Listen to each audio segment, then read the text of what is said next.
Bismillahirrahmanirrahim. Assalamualaikum warahmatullahi wabarakatuh. Alhamdulillah, alhamdulillahirabbil alamin. Wa bihi nasta'in ala umuri dunya waddin. Wassalatu wassalamu ala sayyidina wa maulana Suparti abdu wa waliyuh. Allahumma shalli wa sallim ala sayyidina Suparti waliyullah wa ala alihi washabihi ajmain wa ba'du. Hadirin wal hadirat keluarga besar Raja Nusantara di mana saja Anda berada. Kami tim Raja Nusantara akan membahas tentang fleksibelnya Allah untuk malaikat, tinjuan spiritual. Untuk malaikat adalah makhluk gaib yang tentu tidak bisa dijangkau oleh akal, namun bisa dijangkau dengan roh. Jadi malaikat adalah makhluk yang gaib, jangkauannya itu dengan roh. Ruhul Kudus adalah tingkat kesadaran. Roh hayati itu adalah gaet kehidupan. Hadirin rahimakumullah, maka untuk menganalisa dan kita membicarakan tentang fleksibilitas malaikat, kita menggunakan intelektual ini nggak cukup, maka kita tinjuannya adalah Ruhul Kudus. Pada dasarnya malaikat ini diciptakan dari nur. Allah nur samawati wal ard. Allah lah yang menciptakan nur untuk samawati wal ardi, langit dan bumi. Jadi malaikat ini bahannya adalah dari nur. Dari nur ini Allah menjadikan Roh Kudus. Dari nur ini Allah menjadikan malaikat. Dari nur ini Allah menjadikan surga dan neraka. Sehingga Ruhul Kudus ini adalah intinya nur. Malaikat adalah kulitnya nur. Kukusnya nur itu surga dan neraka. Kemudian kita akan membahas tentang malaikat. Karakter malaikat ini adalah makhluk yang diciptakan oleh Allah dari nur dan punya akal, tidak punya nafsu.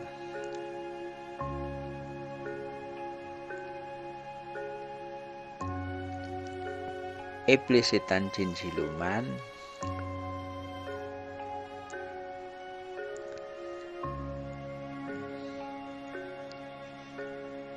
punya nafsu,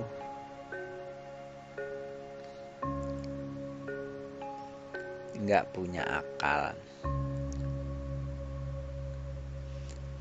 Adam atau manusia ini punya akal dan punya nafsu, bahkan lebih lengkap lagi punya psikologi, punya biologi, dan punya Ruhul Kudus. Ini Adam. Sehingga Adam ini diberikan keistimewaan menjadi khalifah manusia, jadi khalifah pemimpin. Rahimakumullah, malaikat adalah fasilitas yang Allah berikan untuk seluruh kebutuhan. Terhadap manusia, malaikat terhadap manusia adalah partner. Malaikat Raqib Atid mencatat amal baik, Malaikat Atid mencatat amal buruk, dan ini akan jadi bahan dokumen. Kemudian di tataran yang lain, dikubur itu malaikat Mungkar Nakir. Kemudian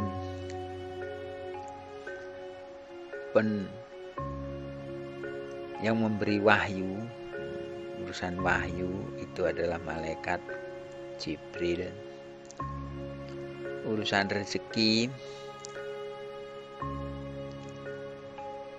itu Mikail. Surga itu malaikat Ridwan. Neraka malaikat Malik atau Zabaniyah. Israel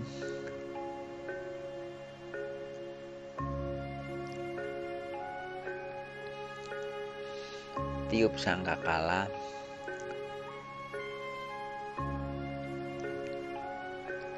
Israfil ini yang mencabut nyawa. Israfil ini yang tiup sangkakala.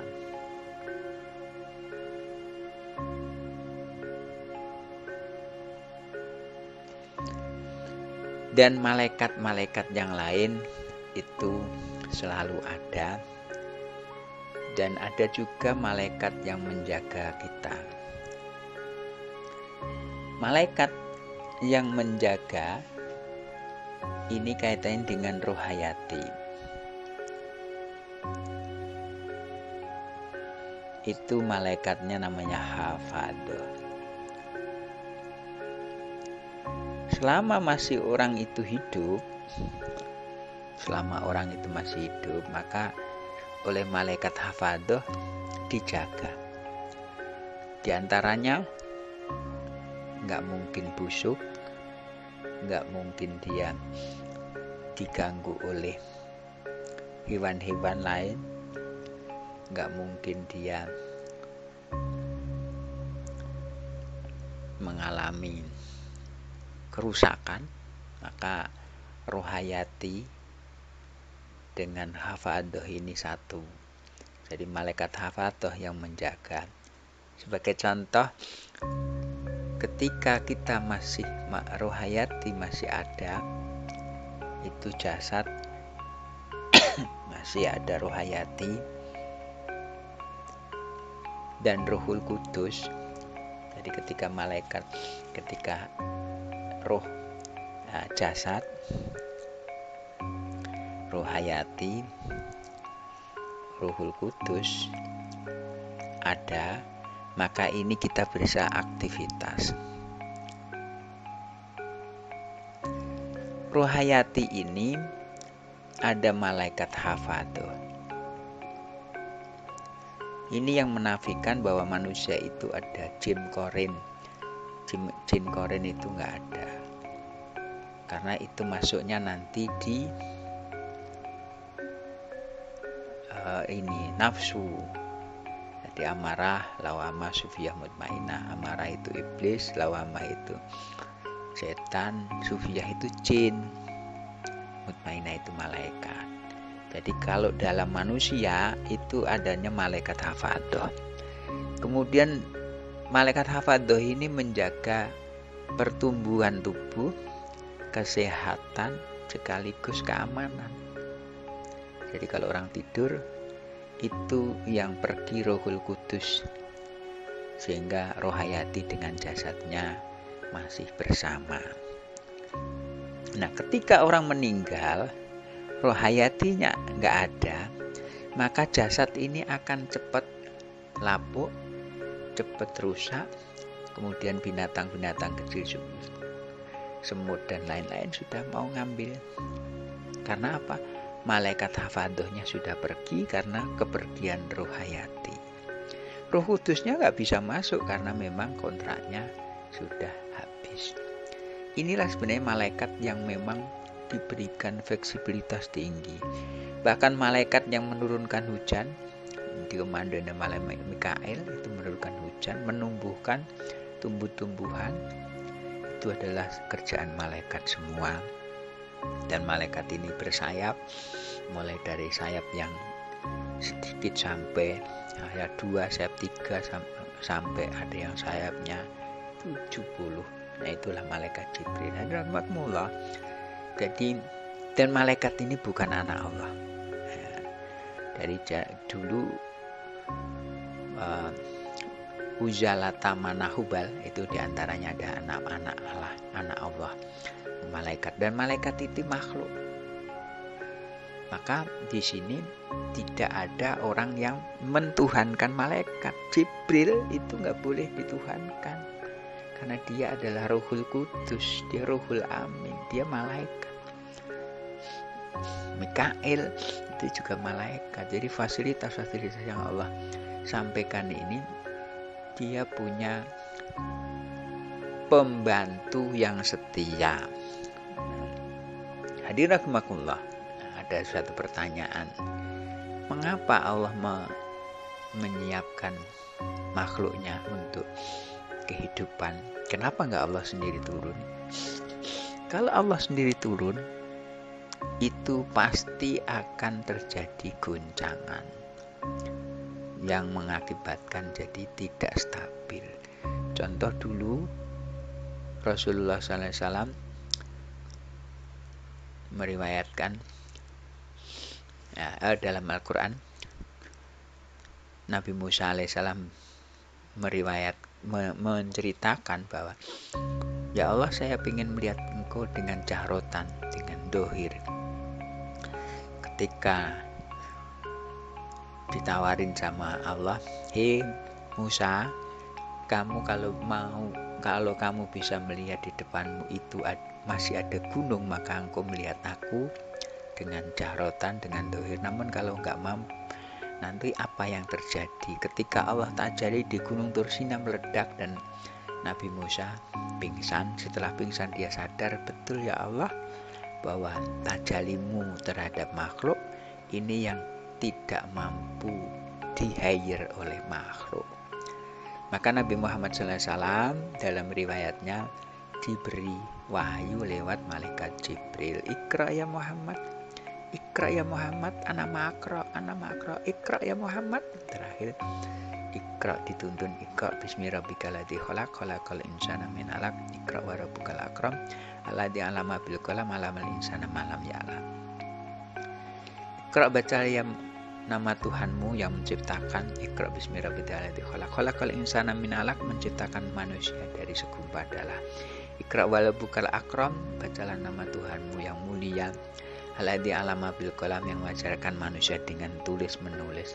Alamal insana malam ya'lam, dan mengajari apa yang belum dikasih tahu, apa yang belum tahu dari manusia, in research and development.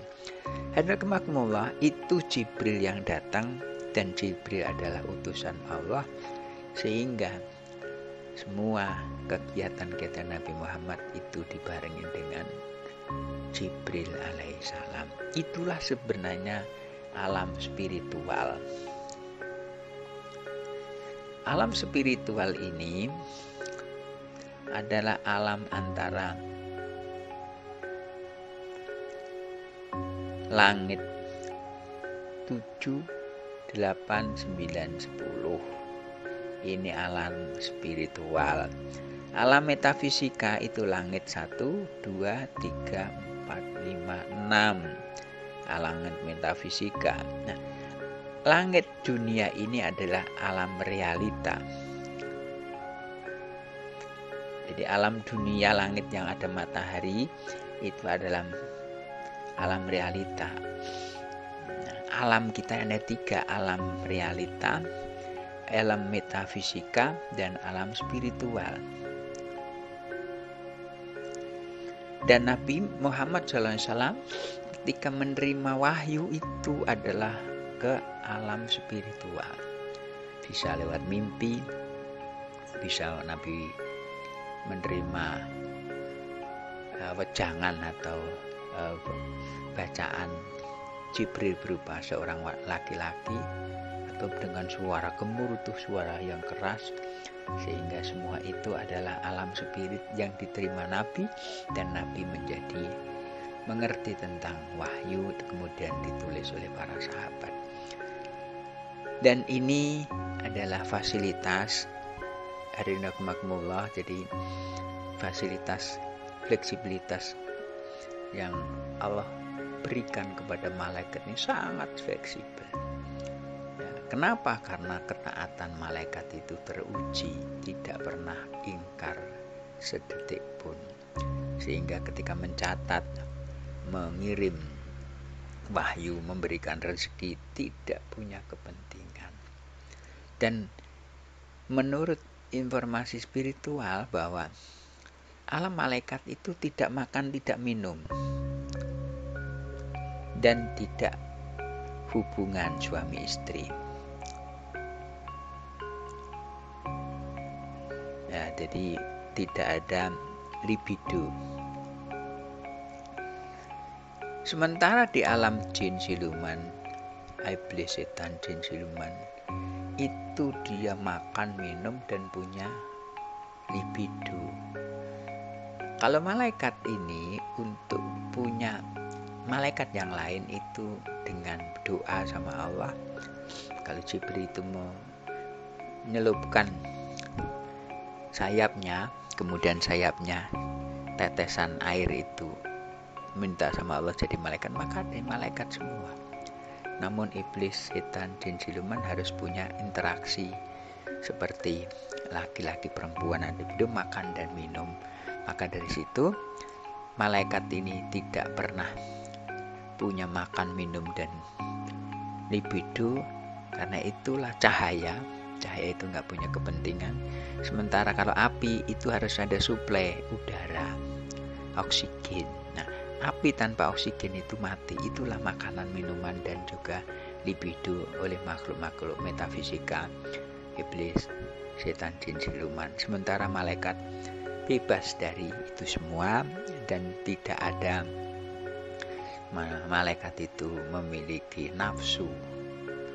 Hanya satu kata, taat dan patuh terhadap perintah Allah, dan tidak pernah durhaka sedetik pun.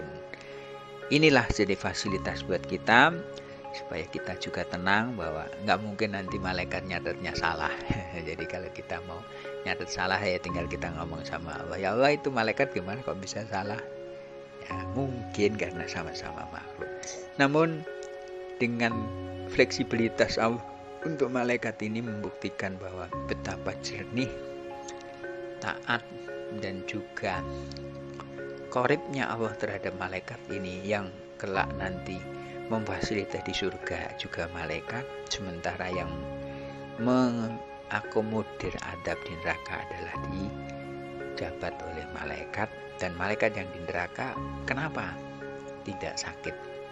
Karena dasarnya adalah perintah Allah Subhanahu wa Ta'ala. Sebagaimana supir di penjara tidak susah karena memang kerjaannya, itu juga malaikat di neraka nggak susah karena memang fasilitas dan fleksibilitas malaikat untuk sebagai afalnya Allah Subhanahu wa Ta'ala. Mudah-mudahan kita semua ini selalu dalam lindungan Allah Subhanahu wa Ta'ala, dan Allah menjadikan semangat hidup kita karena malaikat-malaikat Allah senantiasa membantu dan juga selalu mencatat kebaikan kita, dan insya Allah kita selalu dalam bimbingan lindungan Allah Subhanahu wa Ta'ala.